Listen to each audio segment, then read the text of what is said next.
নারায়ে রিসালাত স্লোগান দিলে মাহফিল বন্ধ করে দিবে। বেটা আব্বাস স্টেজে আছে, আয় মাহফিল বন্ধ কর। বেয়াদব কোথাকার।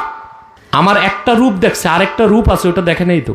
কত মাস্তান, কত ভণ্ড পিটায় জীবনে সিধা করছি আমি। ওগুলো কারা? ওই যে হইচই করতেছে, যারা হুমকি দিয়েছিল মাহফিল বন্ধ করে দিবে, এই নদুবির আন্ডা বাচ্চাগুলোরে সরান। যাও স্বেচ্ছাসেবক, ওখান থেকে তারা ওদেরকে। নদুবি আমারে মাহফিল করতে দিত না, এখন নদুবির আন্ডা বাচ্চাগুলো রয়ে গেছে। এগুলো বলছে নারায়ে রিসালাত স্লোগান দিলে মাহফিল বন্ধ করে দিবে। বেটা আব্বাস স্টেজে আছে, আয় মাহফিল বন্ধ কর। বেয়াদব কোথাকার। নারায়ে রিসালাত সাধারণ কোন মানুষের স্লোগান না, আল্লাহর হাবিবের রিসালাতের স্লোগান। এই স্লোগান হলে এটা ভণ্ডরা দিয়ে কে বলছে? ভান্ডারীরা তো জিকিরও করে, তো জিকির বাদ দিয়া দাও।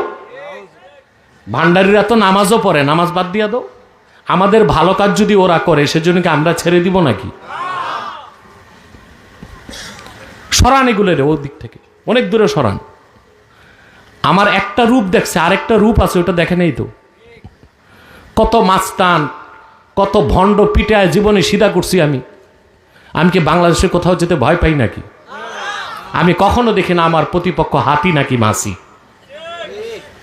কারণ আমি এটাই জানি, আমার তারিখ, নির্ধারিত তারিখে আমার মৃত্যু আসবে। আর কখনো আমার মৃত্যু হয়তো বা হসপিটালে হবে না, হয় রাজপথে হবে, নয় স্টেজে হবে।